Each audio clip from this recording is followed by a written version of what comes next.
Bien, d'abord, je voudrais dire que je suis très content de revenir dans ces lieux. Évidemment, il y a 6 ans qui ont passé, et un certain nombre d'événements qui se sont mis en travers, mais voilà, nous nous retrouvons. Et nous retrouvons pour parler de ce personnage, on pourrait dire hors norme, que fut Marlène Dietrich. Alors, je voudrais, si vous voulez bien, ordonner cette présentation autour de 3 pôles: Berlin, Hollywood, Paris. Chacun de ces pôles correspondant à des moments importants de la vie de notre personnage. Alors, évidemment, tout commence à Berlin, puisque c'est là, dans la capitale du Reich, qu'elle naît en 1901. Elle est berlinoise donc de naissance et berlinoise de cœur. Quels qu'aient été par ailleurs, et nous allons en parler évidemment, les aléas de sa relation avec l'Allemagne. Relation souvent très compliquée, nous le verrons. Mais, quels qu'étaient les aléas, elle est restée berlinoise de cœur.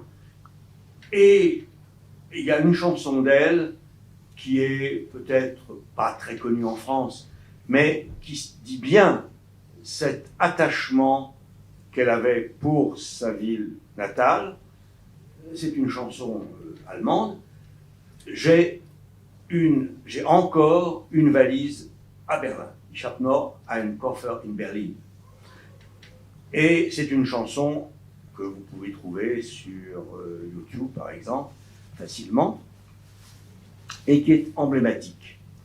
J'ajouterais, à la limite, ce serait déjà terminé cette présentation, c'est à Berlin qu'elle a choisi d'être enterrée lorsqu'elle décède en 92 dans le même cimetière que sa mère.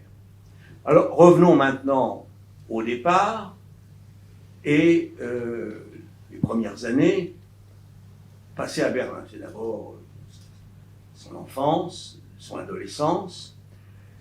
Elle naît dans un milieu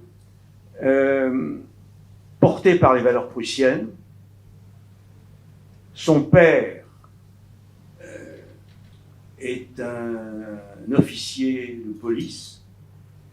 Alors il meurt assez vite d'une maladie que l'on cache dans la famille, la syphilis.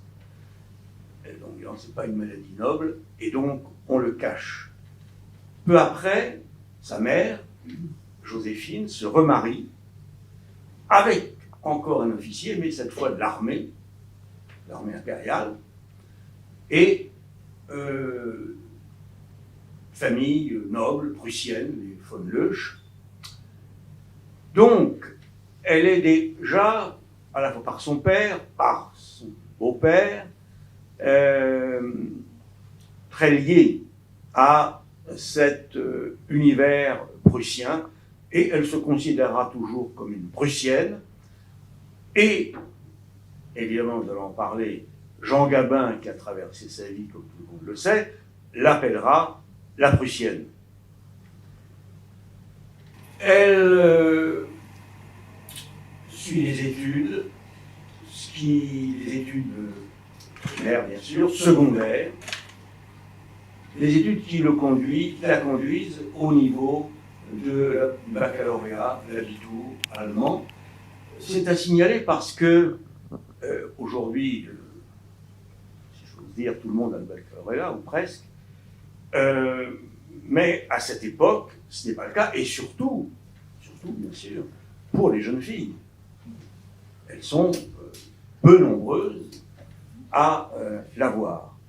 Autre caractéristique de Marlène, c'est son goût de la littérature. Très vite, elle s'affirme comme une jeune fille très cultivée. Elle a la passion de la littérature, elle a la passion des grands écrivains allemands, elle a la passion de Goethe en particulier, la passion de Rilke, et aussi, c'est peut-être moins habituel, de certains philosophes, et je pense en particulier à la relation qu'elle entretient avec Kant. Donc il y a trois figures, Goethe, Rilke, Kant. Donc ça vous montre évidemment que c'est une jeune fille, et bientôt jeune femme, très cultivée. Elle n'est pas d'emblée destinée à une carrière de comédienne. La carrière à laquelle elle est destinée, c'est une carrière de soliste musicale. À côté de ses études secondaires, on lui enseigne différents instruments, et puis ensuite elle se spécialise dans le violon, et l'objectif de sa mère, c'est qu'elle devienne une grande soliste, et probablement en a-t-elle les capacités. Mais ça ne va pas se faire. Ça ne va pas se faire parce que, à force de répéter, à force de s'entraîner, et notamment sur les œuvres de Bach, eh bien, elle attrape une maladie qui va l'empêcher de jouer à un très haut niveau. Elle peut continuer à jouer, bien sûr, pour elle-même, ou dans un orchestre, par exemple. Il y avait des orchestres qui accompagnaient les films muets à cette époque. Bon, elle peut jouer, là. Mais une carrière de soliste, nationale, voire internationale, c'est fini. Et alors, à ce moment-là, il faut qu'elle fasse un choix de carrière. Ce choix de carrière, ça va être celui de comédienne.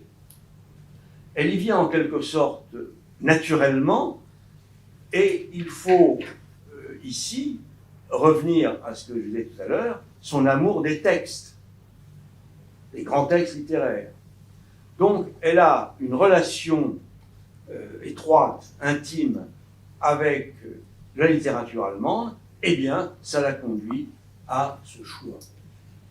Mais, évidemment, c'est une carrière difficile à l'époque, aujourd'hui, et on ne perce pas facilement. Ça veut dire que les premières années, si je peux dire, elle mange de la vache enragée.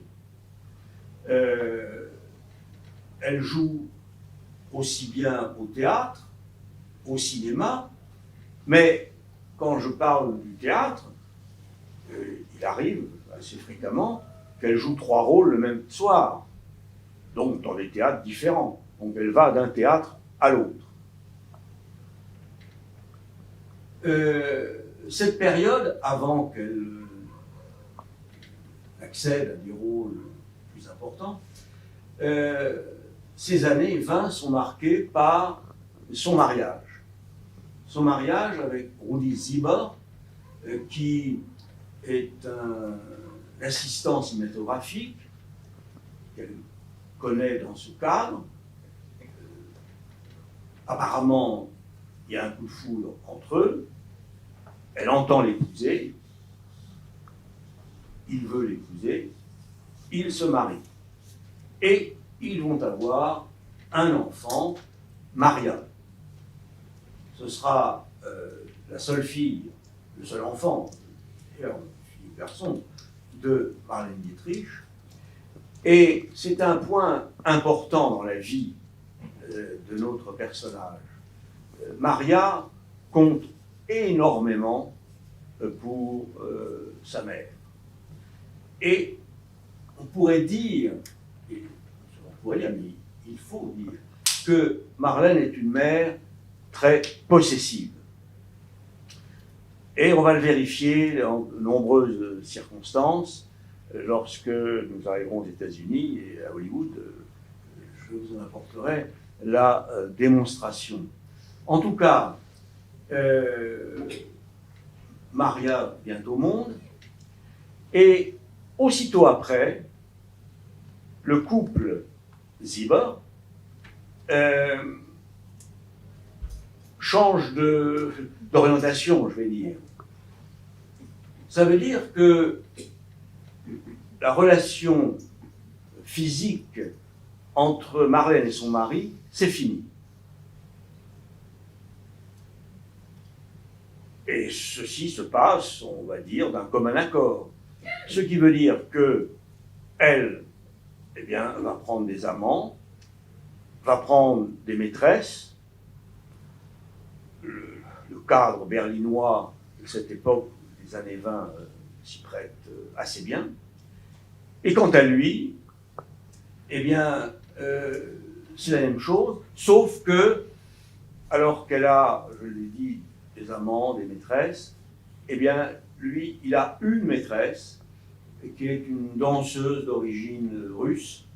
Et alors, le couple Sieber devient, à partir de ce moment-là, un couple à trois, et si on peut dire même à quatre, parce que dans le même appartement, vous avez les deux époux officiels, l'enfant, Maria, et puis la maîtresse de Rudi, qui a sa chambre, et donc ce quatuor vit ensemble, et d'ailleurs vivra encore ensemble plus tard aux États-Unis. J'en reviens à la carrière berlinoise de Marlène. Elle ne va tout de même pas, vous en doutez, en rester indéfiniment à ses petits rôles. Elle va brusquement avoir une occasion de franchir un échelon. Cette occasion, c'est un rôle dans une comédie musicale. Les comédies musicales sont à la mode à Berlin dans ces années 20. Il se trouve qu'une chanteuse qui devait tenir un rôle au dernier moment ne le peut pas pour des raisons de santé, et on a Marlène sous la main, elle n'a encore jamais chanté, et elle va devoir, en 2 à 3 jours, non seulement prendre le rôle, mais surtout apprendre à chanter. Et ça passe très bien. Cette revue musicale, comédie musicale, est un succès. Alors, ce succès n'est pas dû seulement à Marlène Dietrich, mais elle y contribue. Et à partir de ce moment-là, sa carrière est lancée. Carrière en parallèle entre des revues musicales, comédies musicales et le cinéma. Alors, ce sont encore des films, progressivement, elle lui confie des rôles plus importants, des films qui, à l'époque, ont connu un certain succès, voire un succès certain, mais qui ne sont pas restés à un niveau très élevé du cinéma allemand, fortiori international. Alors, son destin va basculer en 1929. 1929, c'est le passage du muet au parlant. La grande compagnie allemande Lufa a projeté de réaliser un film à partir d'un roman de Heinrich Mann, le frère Thomas Mann, ce roman qui s'appelle Professeur Unrat. Et ce film, qui sera parlant, sera réalisé en collaboration entre l'UFA, du côté allemand, et la Paramount, du côté américain. Donc, il faut trouver un metteur en scène. On a d'abord pensé à Lubitsch, qui est un personnage très très important du cinéma de Hollywood de ces années. Seulement, Lubitsch réclame un cachet trop important, enfin jugé trop important, c'est-à-dire 60 000 $. Et donc, on ne donne pas suite. Et à ce moment-là, on se tourne vers un autre metteur en scène, américain, Joseph von Sternberg. Alors, von Sternberg, en fait, c'est un faux noble, ce n'est pas son nom, en tout cas, il n'y a pas de particule, il s'appelle Sternberg, mais pas Joseph von Sternberg, mais il s'est ajouté ce particule comme Erich von Stroheim, c'est la même chose, von Stroheim, à Stroheim, s'est ajouté particule, et ça a donné Erich von Stroheim. C'est un Viennois d'origine, un juif viennois. Sa famille a immigré aux États-Unis. Donc, il a à la fois une sensibilité centre-européenne et en même temps, il est américain. C'est un cinéaste qui a déjà fait la démonstration de son talent. Il a été le metteur en scène du film dans lequel auquel a été accordé le premier Oscar. Alors c'est pour le meilleur acteur, cet acteur étant un acteur allemand, Emil Jannings, qui était parti à Hollywood, qui a fait carrière, mais qui est revenu au moment où on va passer au parlant. Il ne parle pas très bien l'anglais et donc ce n'est pas envisageable. Donc, Sternberg arrive. Et dans ce film à construire, il y a un personnage féminin qui est celui de Lola Lola. Lola Lola qui est une entraîneuse de revue d'une petite ville allemande des bords de la Baltique, c'est peut-être Lübeck, on ne le dit pas, mais c'est peut-être Lübeck. Et Sternberg n'a donc pas de comédienne. Son casting est déjà en grande partie réalisé, mais il manque une comédienne. Alors on lui en présente, aucune ne lui convient. Et puis, un soir, il décide d'aller voir une revue musicale qui s'appelle Les Deux Cravates, dans laquelle jouent deux comédiens qui sont dans le casting du film. Et par conséquent, il n'a pas du tout l'intention d'aller voir Marlène Dietrich. C'est un nom qui est apparu, mais sans plus. Et il la voit sur scène, et là c'est la révélation. Dès qu'il la voit, c'est elle. C'est elle, c'est-à-dire, il veut qu'elle obtienne le rôle. Et pas d'autre. Alors, dans l'équipe du film, on n'est pas enthousiaste, mais Sternberg va imposer Marlène Dietrich, qui va donc tenir ce rôle de Lola Lola dans ce film qui est L'Ange bleu. Ce film représente un basculement dans la carrière de Marlène Dietrich. D'abord, elle a le premier rôle dans ce film parlant réalisé par l'UFA et la Paramount, un grand metteur en scène, Joseph von Sternberg, et ensuite, assez vite, on pourrait dire qu'elle prend le contrôle du film. Au départ, ce film devait être, et toute une publicité avait été faite autour de ce thème, le premier film parlant d'Emil Jannings, qui est énorme vedette à la fois du théâtre et du cinéma allemand de cette époque. Et très très vite, on comprend que là aussi c'est en train de basculer, que la vedette passe de Marlène Dietrich à Emil Jannings. Le premier à le comprendre, c'est Emil Jannings, qui, à partir de là, voue une haine inextinguible à l'encontre de Marlène Dietrich. C'est tellement vrai qu'il y a une scène dans le film où il doit faire semblant de l'étrangler, et en réalité, il ira beaucoup plus loin que les apparences.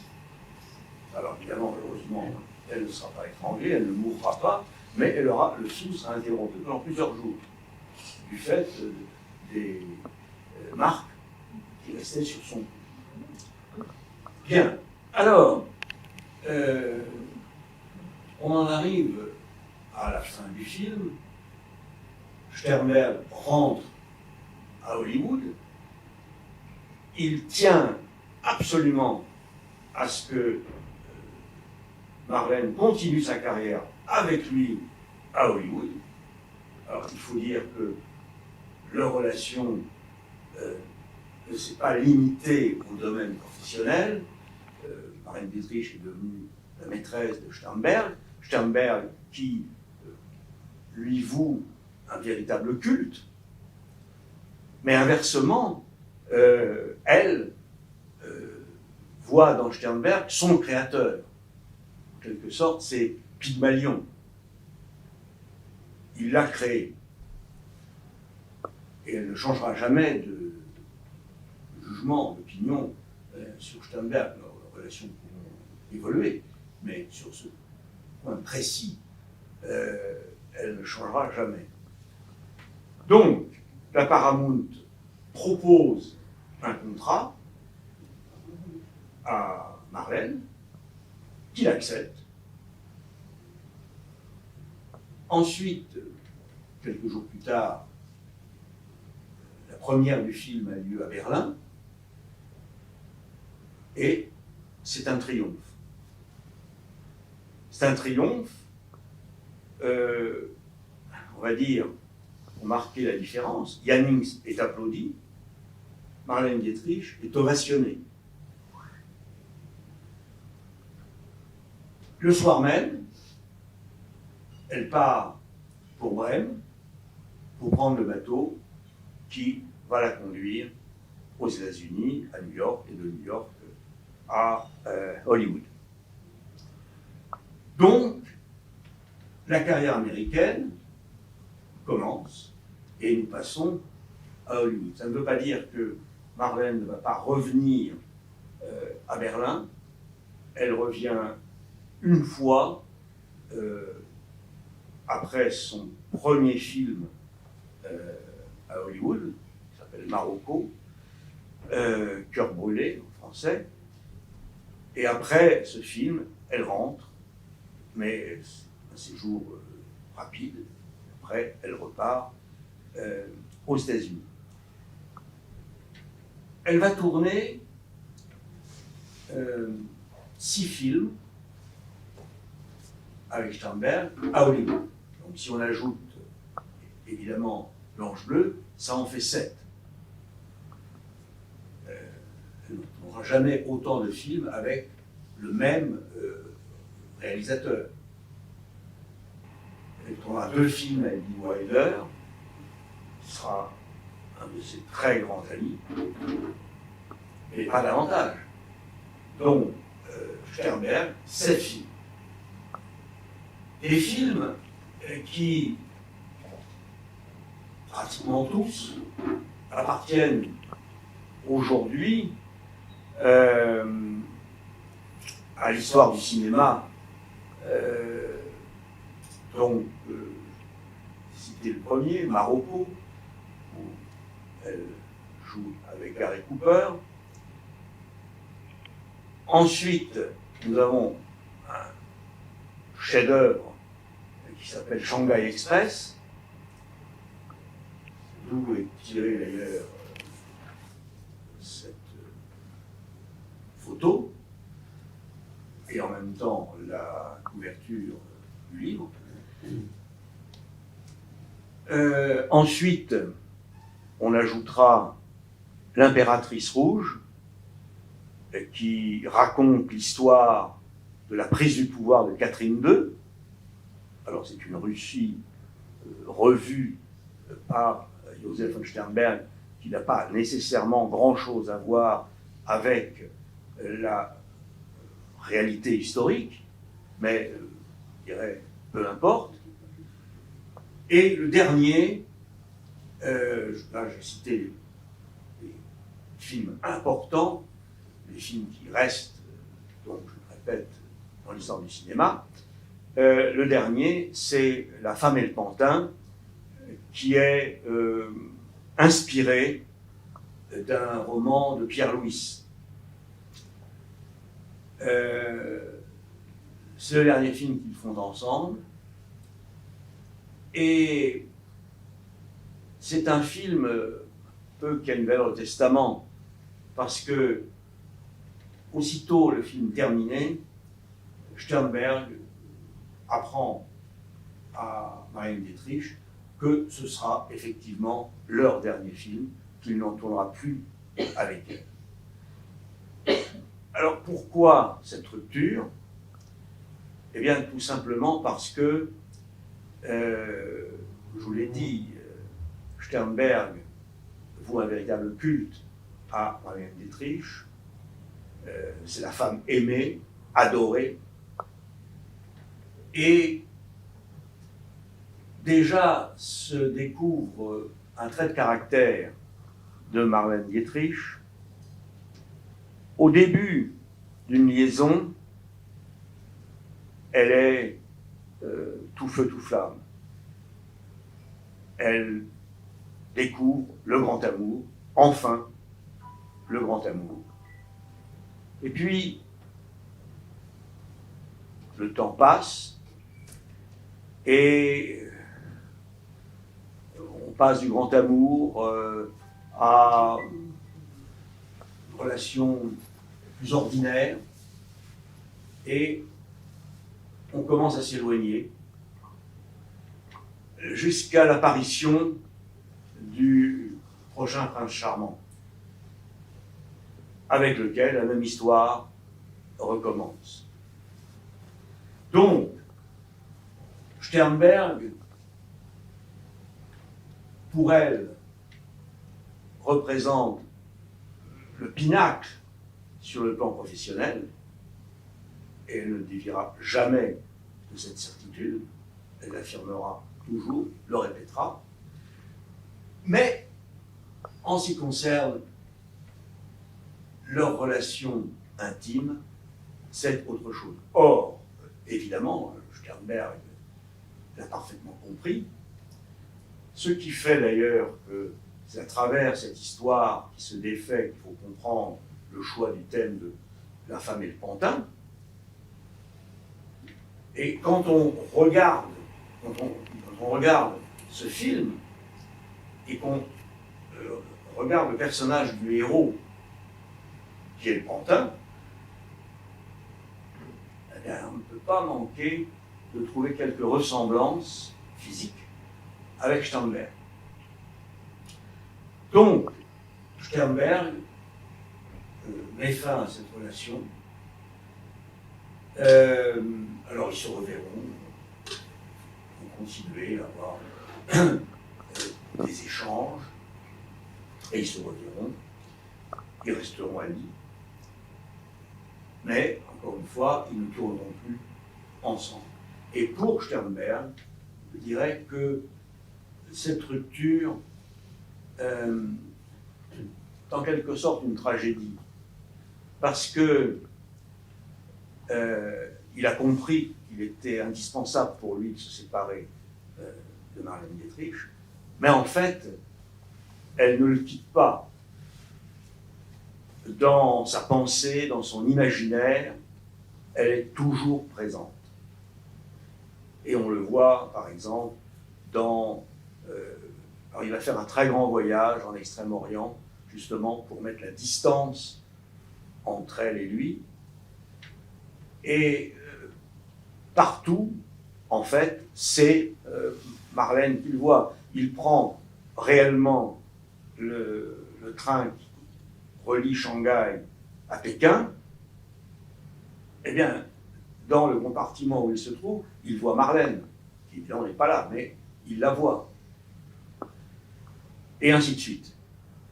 Donc, cette relation avec Marlène Dietrich l'a, en quelque sorte, brisée. Il a atteint le sommet de son art, et en même temps, c'est un homme brisé. Alors, la carrière américaine continue. Marlène Dietrich va tourner avec de grands réalisateurs. Elle va tourner avec Lubitsch, par exemple, avec Raoul Walsh.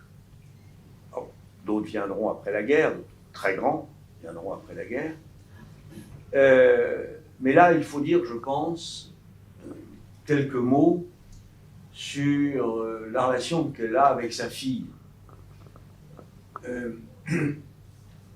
Maria n'était pas du premier voyage.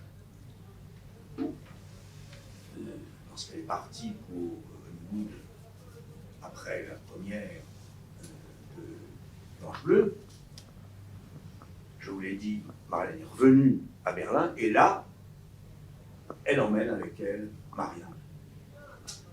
Donc Maria va avoir une enfance et une jeunesse américaine. Elle s'intègre très bien à la société américaine, sauf que, et c'est un point essentiel dans la relation entre les deux femmes,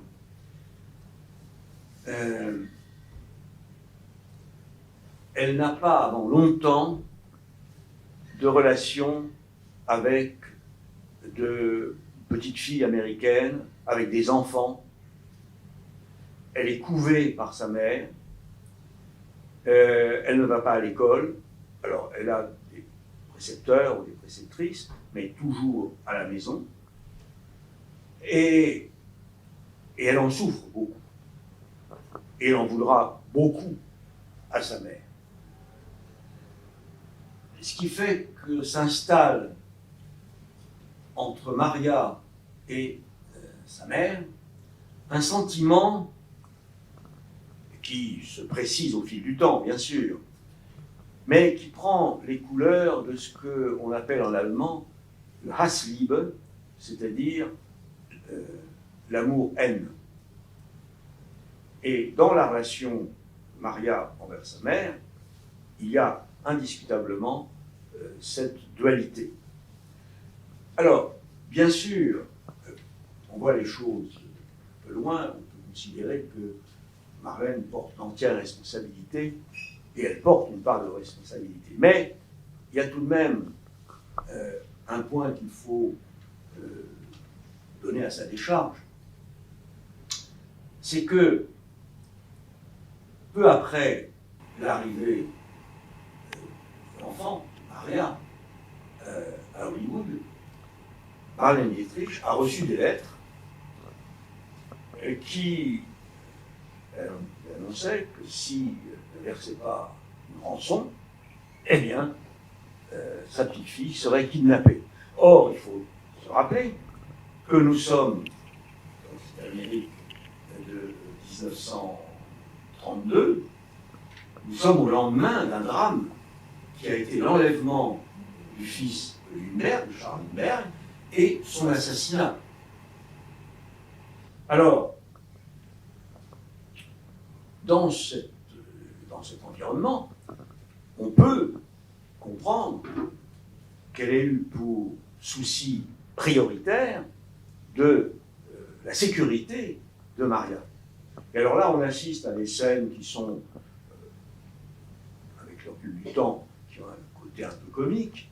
Donc, vous avez parlé de Sternberg, mais il y a aussi maintenant Maurice Chevalier qui entre dans la vie de Marlène Dietrich.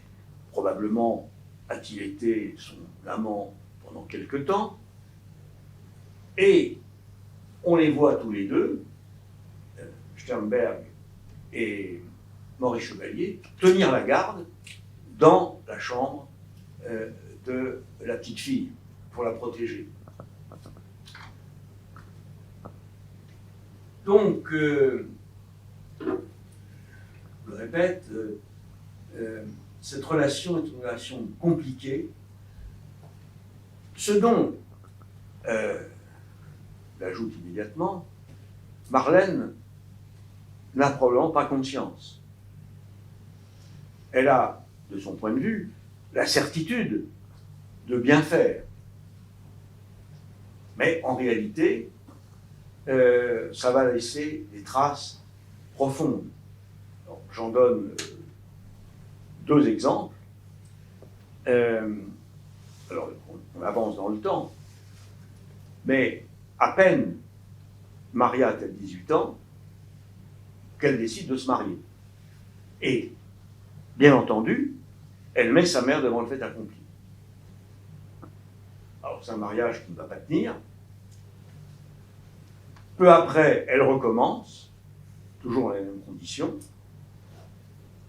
Et ce sera au bout du troisième mariage, mais après la guerre, qu'elle atteindra la stabilité, elle aura 4 enfants et formera avec son mari un couple très harmonieux.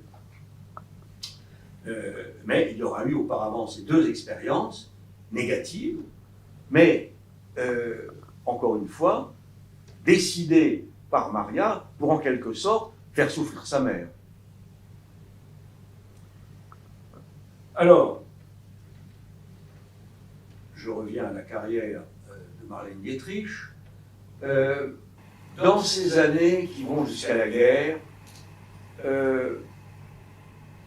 il n'y a pas de très très grand rôle. Je parle de rôle comparable à ceux qu'on a cités, réalisés avec Sternberg. Pas de rôle comparable à ceux qu'elle pourra tourner après la guerre avec Wilder et Hitchcock. Le seul film que l'on pourrait évoquer, c'est un western. Là, nous sommes dans un genre évidemment totalement nouveau pour Marlène Dietrich. C'est un rôle où elle excelle. Elle a pour partenaire James Stewart, qui est jeune comédien, mais très talentueux, qui a déjà eu un Oscar pour Monsieur Smith au Sénat. Et donc, ça se passe très bien entre eux, d'ailleurs, enfin, non seulement ça se passe très bien, mais il devient un amant courte durée, mais il devient un amant. Et le film est un très grand succès. Elle a montré dans ce film qu'elle n'est pas abonnée au rôle de femme fatale, comme ceux qu'elle a joués avec Sternberg, mais qu'elle a d'autres talents, d'autres cordes à son arc, et ce film connaît un très grand succès au box-office. La guerre arrive, et Marlène Dietrich a pris depuis 4 ans la nationalité américaine. C'est un choix parfaitement raisonné qui probablement la fait souffrir, mais qui pour elle est nécessaire. Nécessaire pourquoi? Tout simplement parce que Marlène Dietrich n'a aucune once de sympathie pour le régime nazi. Elle déteste Hitler, Elle déteste Goebbels. Et donc, pour elle, la conséquence logique de ce rejet, c'est de prendre la nationalité américaine. Et donc, elle le fait en 1937. Ce n'est pas que du côté allemand, côté officiel, on ait cherché à l'attirer. Parce qu'évidemment, Hitler et surtout Goebbels, maître de la propagande, et le maître du cinéma allemand de ces années, sait très bien qui est Marlène Dietrich et ce que représenterait pour l'Allemagne son retour en Allemagne. On pourrait évidemment monter une campagne de propagande autour de ce thème et on lui fait des ponts d'or. Alors, je donne un exemple. Elle pourrait tourner quelques films qu'elle voudrait, elle choisirait le scénario, elle choisirait son cachet, elle choisirait son metteur en scène. Alors, c'est là-dessus qu'elle réagit. Elle répond « Ah oui, je pourrais être intéressée, mais vous me laissez la liberté du metteur en scène. » Alors, ce metteur en scène, ce serait Joseph von Sternberg. À partir de là, la discussion s'arrête. Évidemment, Sternberg est juif, comme je l'ai dit, et il est inconcevable, évidemment, qu'on enrôle un metteur en scène juif à Berlin. Et d'ailleurs, là on voit aussi combien elle est restée attachée à Sternberg, le discours frénétique des nazis, de la presse nazie, contre Sternberg, a probablement joué un rôle dans sa décision de prendre la nationalité américaine. Bon, donc, elle a pris la nationalité américaine et la guerre arrive, enfin la participation américaine après Pearl Harbor. Alors, elle s'engage tout de suite aux côtés d'autres comédiens et comédiennes, avant même de partir sur le front. Par exemple, les GI doivent partir pour le front, l'Afrique du Nord d'abord, l'Italie ensuite. Et, eh bien, avant ce départ, l'occasion leur est donnée de danser avec telle ou telle comédienne. Donc c'est Marlène Dietrich, c'est Rita Hayworth, c'est Bette Davis, etc. Donc elle est présente. Elle est présente aussi dans une campagne pour mobiliser les citoyens américains pour la participation à l'emprunt de guerre qui est levée. Donc, elle s'engage, mais il y a encore un pas à franchir, et ce pas à franchir, c'est d'entrer dans l'armée. Et c'est là qu'apparaît la figure de Jean Gabin. Jean Gabin, qu'elle a croisé mais très rapidement avant la guerre, ils auraient pu éventuellement jouer dans le même film, qui serait appelé Dédé d'Anvers. Ça ne s'est pas fait, et c'est une rencontre qui n'a laissé aucune trace. Mais les choses changent avec la guerre. Il y a un certain nombre de Français, réalisateurs, comédiens, qui refusent de servir Vichy considérant que, en servant Vichy, ils servent l'Allemagne.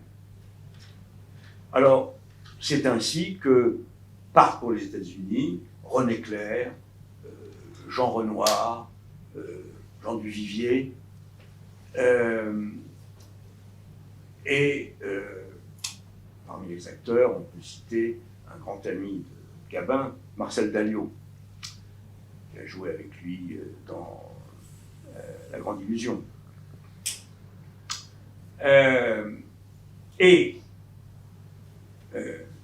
Jean Gabin décide de partir pour les États-Unis. C'est encore l'époque où Washington entretient des relations correctes, on va dire, sinon cordiales, avec Vichy. Et donc, c'est avec l'aval, c'est-à-dire de Vichy, que Gabin part pour les États-Unis pour y tourner. Donc, une carrière américaine s'annonce à lui. Il a très vite le mal du pays. Et à Hollywood, il y a Marlène Dietrich. Marlène Dietrich, j'y reviendrai plus tard, on parlera de Paris, a une grande amitié pour la France, une passion pour la France. Et à Hollywood, elle s'occupe de cette communauté française à Hollywood. Ceux que je vous ai cités, et bientôt va s'ajouter Jean Gabin. Alors, s'occuper d'eux, ça veut dire quoi? Eh bien, elle leur fait des petits plats. Elle est une excellente cuisinière, un excellent cordon bleu. Et donc, pour Renoir, pour René Clair, pour Duvivier, pour Dalliot, eh bien, c'est la meilleure des cantines possibles. Et ils ne se privent pas d'y venir. Donc, c'est dans ce contexte que Jean Gabin arrive. Alors, c'est très vite le coup de foudre, même si ça peut, de l'extérieur, paraître assez surprenant, parce qu'il représente deux types de personnes apparemment éloignées. Lui, c'est le héros du Front populaire. Elle, c'est une femme libre, libérée, sophistiquée. Au départ, on ne voit pas très bien ce qui peut les rapprocher. Et pourtant, le courant passe. Et là, je veux dire, c'est une affaire sérieuse. Lorsqu'elle est avec Maurice Chevalier, lorsqu'elle est avec, je ne vais pas citer Douglas Fairbanks par exemple, c'est sympathique, c'est agréable, mais elle ne se projette pas dans l'avenir. Avec Jean Gabin, elle se projette dans l'avenir. Il lui arrive de signer des lettres non gorgées. C'est même un geste fort. Et on peut dire qu'il y a entre les deux partenaires une véritable passion partagée. D'ailleurs, c'est un amour qui est appelé à durer, car malgré toutes les traverses, et on les verra, lorsque Jean Gabin mourra, eh bien Marlène dira, écrira qu'elle est veuve pour la deuxième fois, son mari étant décédé peu auparavant, son mari officiel étant décédé peu auparavant.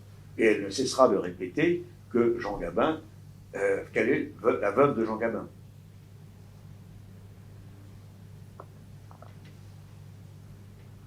Et ceci nous amène au choix de s'enrôler, parce que Jean Gabin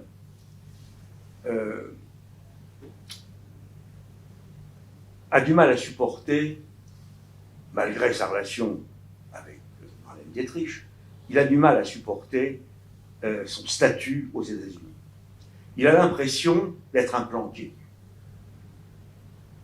Et il veut absolument rejoindre les forces françaises combattantes.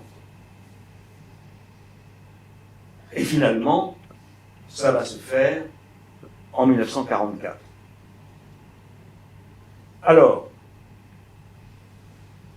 devant ce choix qu'elle approuve totalement, devant ce choix de Jean Gabin, elle décide de s'enrôler dans l'armée. Et cela va se faire. Alors, ce n'est pas un rôle militaire au sens classique du mot. Ça correspond à ce que nous avons connu, aussi bien dans la Première Guerre mondiale que dans la Seconde Guerre mondiale, au théâtre aux armées. Donc, elle s'enrôle et elle va commencer en Afrique du Nord, puis en Italie, puis en France, puis en Allemagne. Et là, elle se donne totalement avec des séances 2, 3, voire 4 par jour, des représentations, jusqu'à tomber malade. Et elle n'est sauvée que par l'emploi de la pénicilline qui commence à être utilisée. Donc, chacun suit son chemin, mais des chemins, on va dire, parallèles. Alors, en ce qui concerne Jean Gabin, il va terminer sa carrière militaire dans la 2e DB, commandant de char, 2e DB. Il participe au dernier combat de la 2e DB à Berchtesgaden. Et là se situe une scène qui est en quelque sorte emblématique. Nous sommes quelques jours après le 8 mai, donc la guerre est terminée. Et le général de Gaulle passe en revue les blindés de la 2e DB. Il y en a à peu près 250. La cérémonie touche à sa fin, et voilà qu'apparaît sur le terrain une Jeep américaine, conduite par l'officier américain, et qui est dans la Jeep? Marlène Dietrich. Marlène Dietrich, qui vient retrouver son homme, comme elle l'appelle, son homme. Et donc, il se retrouve dans ces conditions assez particulières, mais en tout cas, très heureux de se retrouver. À ce moment-là, nous sommes donc en 1945, Marlène Dietrich va écrire une lettre, ce sera la seule, mais elle mérite d'être mentionnée, d'être citée. Elle va écrire une lettre à Jean Gabin, dans laquelle elle lui dit clairement qu'elle est prête à l'épouser. Elle ne lui dira pas 2 fois, c'est la seule fois. Et elle lui dit même qu'elle est prête à avoir une vie de famille avec elle, et donc à avoir un enfant de lui. Ce qui n'aurait peut-être pas été très simple, étant donné que le temps passe, mais en tout cas, elle l'écrit dans la lettre. Elle écrit clairement qu'elle est prête à divorcer de son mari, ce qu'elle n'a jamais auparavant envisagé pour qui que ce soit. Là, elle le dit, elle l'écrit. Mais ça ne se fera pas, comme chacun sait. Ça ne se fera pas. Alors, Pourquoi ça ne se fera pas? Eh bien parce que ces deux personnages vont rencontrer leurs différences profondes, parce qu'au-delà de la passion qui les unit, il y a des différences profondes. Marlène Dietrich aurait peut-être donné suite au contenu de cette lettre si elle avait pu entreprendre une carrière en France. Ça a été envisagé un moment. Jean Gabin et elle ont tourné un film ensemble qui s'appelle Martin Roumaniac. Si ce film avait été un triomphe, il est possible, voire probable, qu'elle aurait fait le choix de rester en France. Mais ce film n'a pas connu de succès. Et au même moment, elle a une proposition à Hollywood pour tourner un film qui s'appelle Les Anneaux d'Or. Et elle part. Alors, quand elle part, elle n'a pas la certitude que ça est terminé. Et en fait, la relation entre Gabin et elle va durer encore 2 ans et demi. Mais on sent bien qu'elle s'effrite, que chaque jour qui passe, elle s'effrite. Et à la fin des fins, eh bien, c'est Jean Gabin qui prendra la décision de la rupture définitive et qui, quelques semaines plus tard, épousera un mannequin de l'Enfin avec laquelle il aura 3 enfants. Il aura donc une vie de famille. À partir de là, Gabin refusera de revoir Marlène. Le hasard ou pas fera que un jour ils se croiseront à Paris, mais lorsqu'il l'aura reconnu, il tournera sa route pour l'éviter. Néanmoins, on peut penser que le souvenir de Marlène Dietrich n'a jamais quitté Jean Gabin. Et il y en a une preuve à travers une émission que beaucoup d'entre vous ont connue, qui est Radioscopie, l'émission quotidienne de Jacques Chancel. Et une émission, au sortir du Festival de Cannes, il a reçu Kurt Jürgens. Et Kurt Jürgens, au cours de cette émission, a raconté comment Jean Gabin et lui avaient passé une soirée ensemble dans le cadre donc, du Festival de Cannes. Et à un moment de la soirée, ils sont mis ensemble, à un moment de la soirée, Jean Gabin a mis la conversation sur Marlène Dietrich, ce qu'il n'avait aucune obligation de faire. Il a donc mis la conversation sur elle et il s'est mis à pleurer.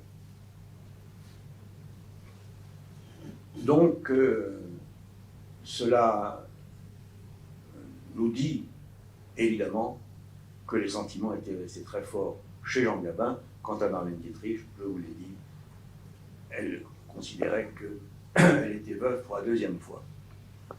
Alors, la carrière de Marlène Dietrich, après la guerre, se développe sur 2 plans. Il y a le plan du cinéma, qui continue à tourner, à un rythme moins élevé qu'auparavant, mais plusieurs très grands films, avec des réalisateurs prestigieux. Donc, j'ai cité Billy Wilder, elle trouve 2 films avec lui, La Scandaleuse de Berlin, et également un film ses témoins à charge. Bien. De grands films qui ont chacun plusieurs Oscars, sauf que Marlène n'en a pas. Mais en tout cas, ça reste deux très grands films, deux chefs-d'œuvre. Et puis, il y a un film avec Hitchcock qui s'appelle, en anglais, c'est Stage Fright, et c'est, je cherche le titre français, bon, en tout cas, Stage Fright, la peur sur la scène. Également Fritz Lang, ça fait un beau trio. Billy Wilder, Fritz Lang, Hitchcock, et aussi Orson Welles. Orson Welles qui a été un des grands amis de Marlène Dietrich. Elle a eu, parmi cet univers du cinéma et de la littérature, deux grands amis avec lesquels elle a eu une relation platonique. Le premier, c'est Hemingway, et le second, c'est Orson Welles. Eh bien, à la fin des fins, Orson Welles lui propose un rôle dans un film qui doit tourner pour l'Universal. Elle est tellement séduite par cette idée qu'elle, non seulement elle accepte, ça va de soi, mais sans qu'on lui verse le moindre cachet. Elle sait que pour Orson Welles, il sera difficile de joindre, si je puis dire, les deux bouts, et donc elle lui fait ce cadeau, elle ne touchera aucun cachet. Ce film s'appelle en anglais Touch of Evil, et c'est un de ces films qui, sur le moment, sont passés totalement inaperçus, sauf de quelques cinéphiles, et qui a été redécouvert par la suite, et qui est rangé dans la catégorie des grands films méconnus. Donc, c'est le premier versant. Alors, il y a quelques films, on va dire alimentaires, je passe dessus. Mais à côté de cela, elle commence une carrière de chanteuse. En fait, elle a pratiquement chanté dans tous ses films. Depuis le premier grand film, L'Ange Bleu, à chaque fois, on lui a écrit des textes. Et beaucoup de ces chansons sont restées des titres immortels. Mais, avant 1953, elle ne donne pas le tour de chant. Or là, en 1953, un des grands hôtels de Las Vegas, le Sahara, lui propose un tour de chant. Bon, c'est un moment où elle a quelques difficultés financières, relatives certes, mais enfin, difficultés, et donc, elle accepte. Or, c'est un triomphe. Ce qui veut dire que une nouvelle carrière s'ouvre à elle, qu'elle va mener jusqu'à la fin de sa carrière, c'est-à-dire au milieu des années 70. Donc pendant plus de 20 ans, elle va sillonner le monde pour donner ce tour de chant. Alors bien sûr, elle viendra à Paris à plusieurs reprises, déjà, mais encore une fois, elle se produit partout dans le monde. Et ce qui peut paraître à certains égards surprenant, mais si on a une vision courte des choses, elle se produit dans l'Europe l'Europe de l'Est. Elle se produit à Moscou. Elle a une très grande amitié pour le peuple russe, et lorsqu'on lui propose d'aller se produire à Moscou, elle répond oui immédiatement. De même, elle se produit en Israël. Et là, elle interviendra plusieurs fois à Jérusalem et à Tel Aviv. Et ce sont des tours de chant auxquels on peut s'arrêter un petit instant, parce que nous sommes fin des années 50, et c'est une époque où on ne peut pas s'exprimer en allemand à la radio israélienne ou chanter en allemand. Or, elle, que fait-elle? Elle chante une partie de son tour de chant en allemand. Alors pourquoi ce choix? Non pas par provocation, pas du tout, mais parce qu'elle sait que dans l'assistance, il y a un nombre certainement important d'Israéliens d'origine allemande qui ont quitté l'Allemagne en 1933, 1934, etc., enfin, qui ont pu fuir l'Allemagne nazie, mais qui restent attachés à l'Allemagne par leurs racines.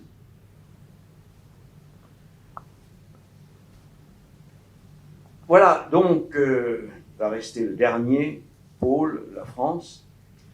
On pourrait dire encore beaucoup de choses, évidemment, mais venons-en à la France. Cette relation de Marlène Dietrich avec la France, elle date dès les origines, dès son enfance. Sa mère lui a donné une préceptrice française qui était destinée à lui apprendre le français. Et elle a tout de suite, elle s'est tout de suite prise d'amour pour la langue française et pour la France. Et il faut bien voir que, à l'époque où nous sommes, ça n'est pas évident. Nous sommes à la veille de la guerre mondiale. Bon, la France n'est pas particulièrement en honneur de sainteté en Allemagne à ce moment-là. Et dans les années qui suivent, les années de guerre, elle ne change absolument pas sa vision de la France.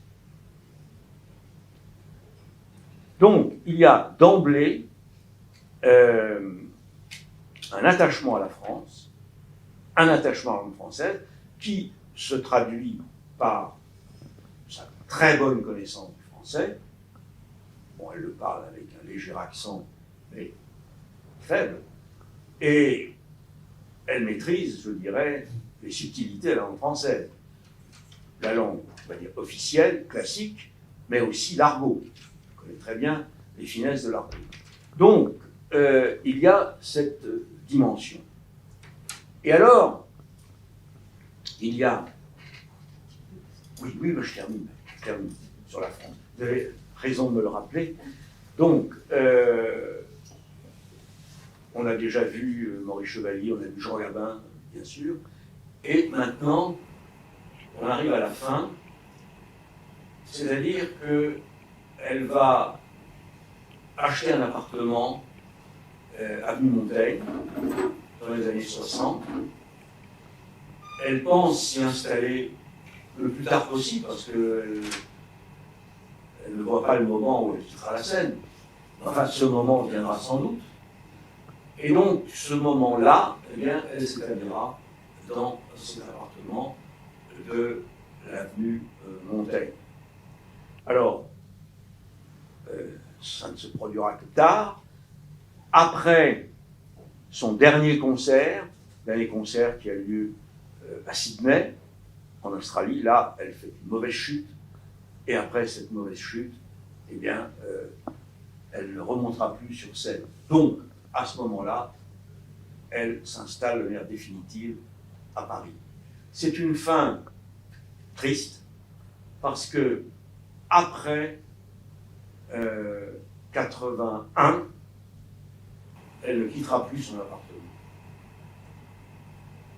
Elle va encore, à la fin des années 70, accepter de tourner dans un film qui s'appelle Gigolo, et avec David Bowie, Kim Novak, Paul Hawkins, etc. Elle joue le rôle d'une tenancière de cabaret berlinois de la grande époque. Et là, elle chante. C'est la dernière fois qu'elle chante officiellement et publiquement. Bon. Mais après 80, je le répète, elle ne quittera plus son appartement. C'est donc une fin de vie triste. Elle ne le quitte plus. Pourquoi? Parce que, un peu comme Greta Garbo, elle ne veut pas qu'on la voie. Évidemment, malgré tous les efforts qu'elle a faits, les gens l'ont marqué. Et elle ne veut pas qu'on le voie. Donc, elle ne sort plus et elle ne reçoit presque plus personne. Si bien que ses amis, ou certains de ses amis, qui viennent à Paris, cherchent à la joindre. C'est le cas de Billy Wilder, c'est le cas de Ronald Reagan. Et à tous, alors Ronald Reagan, elle accepte de lui parler, mais il voudrait la voir, non, c'est trop tard, répond-elle. Et quant à Billy Wilder, elle lui répond, mais elle lui fait croire, il n'est pas dupe, que c'est la bonne qui répond. Et elle répond, madame est partie. Et lui a très bien compris, mais ils ne se reverront pas. Donc, vous le voyez, une fin de vie triste, assumée, certainement, ça renvoie à son choix. Son dernier réconfort, on va le dire comme ça, c'est la relation qu'elle a nouée avec un journaliste français, Louis Boson, que certains d'entre vous ont peut-être reconnu. Il animait une émission sur France Inter, il y a déjà quelques temps. Et donc, Louis Boson a été amené par un ami commun à faire la connaissance de Marlène Dietrich. Ils sont devenus très proches. Et comme je le disais tout à l'heure, Louis Boson a été en quelque sorte le fils qu'elle n'a pas eu. Et il a été auprès d'elle quasiment jusqu'à la fin. Il se trouve que lorsqu'elle était morte, il n'était pas à Paris. Mais autrement, autre moment compliqué, difficile, où elle est tombée de sa salle de bain, de sa baignoire, etc. Il était là pour la ramasser. Vraiment, il a eu une attitude exemplaire. Voilà, alors évidemment, j'ai oublié beaucoup de choses. Vous ne m'en voudrez pas, je l'espère. Et l'idée à retenir, je pense, c'est que ce personnage est un personnage tout à fait, comme je le disais, hors norme, exceptionnel. Merci.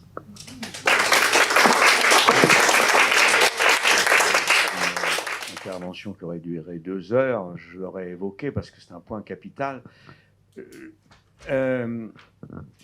En fait, l'opinion allemande a été chauffée à blanc par Goebbels et les services de la propagande. Elle a revêtu l'uniforme américain. Et donc, après la guerre, alors même que le régime nazi, évidemment, a disparu, une partie importante des Allemands reste influencée par le discours qu'ils ont entendu pendant des années. Et ceci, on va le voir lorsqu'elle revient en Allemagne. Elle revient en Allemagne dans le cadre de ses concerts. Elle a hésité et finalement, elle décide de venir et il y a une vingtaine de concerts qui sont programmés. Et d'emblée, elle est attaquée. Alors, elle arrive à Berlin, donc sa ville natale, et ça commence par une conférence de presse. Et là, comme il se doit, la plupart des journalistes lui posent des questions par rapport à son comportement pendant la guerre, et aussi, point important, par le fait qu'elle a reçu 2 distinctions majeures, l'une américaine, c'est la médaille de la liberté, Medal of Freedom. Elle a été la première étrangère à la recevoir. Et en second lieu, c'est la Légion d'honneur. D'ailleurs, en ce qui concerne la Légion d'honneur, elle va, à partir de ce moment-là, la porter sur tous les tailleurs, notamment les tailleurs Dior. C'est une admiratrice de Dior, et elle porte beaucoup de tailleurs Dior. Eh bien, sur chacun de ces tailleurs, il y aura la Légion d'honneur. Et lorsqu'elle se rend à Berlin, sachant qu'elle va être critiquée, assaillie de questions sur son comportement pendant la guerre, eh bien, elle porte de manière très visible la Légion d'honneur. Bon, les concerts qu'elle a donnés ont été partiellement suivis, c'est-à-dire que les salles n'étaient pas remplies. Et il y a même, je crois que je me souviens que c'est à Cologne, où une jeune fille, au moment où Marlène sortait de son hôtel, lui a jeté à la face un œuf pourri. Donc, ceci pour conclure que l'accueil a été mitigé. Il y a eu un certain nombre d'Allemands et d'Allemandes qui l'ont appréciée.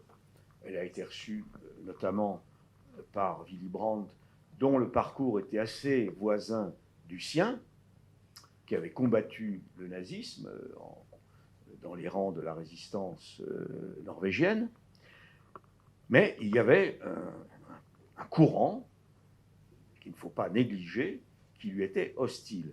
Et c'est si vrai que s'il n'y avait pas eu la chute du mur en 1989, il est hautement probable qu'elle n'aurait pas souhaité être enterrée à Berlin. Elle avait longtemps pensé se faire enterrer en France. La chute du mur est venue, Berlin a retrouvé son unité, et là, elle a regardé le problème avec un autre œil, et elle a donc décidé de reposer auprès de sa mère. En tout cas, dans le même, pas exactement à côté d'elle, mais dans le même cimetière, le cimetière de Friedenau. Voilà pour la première question.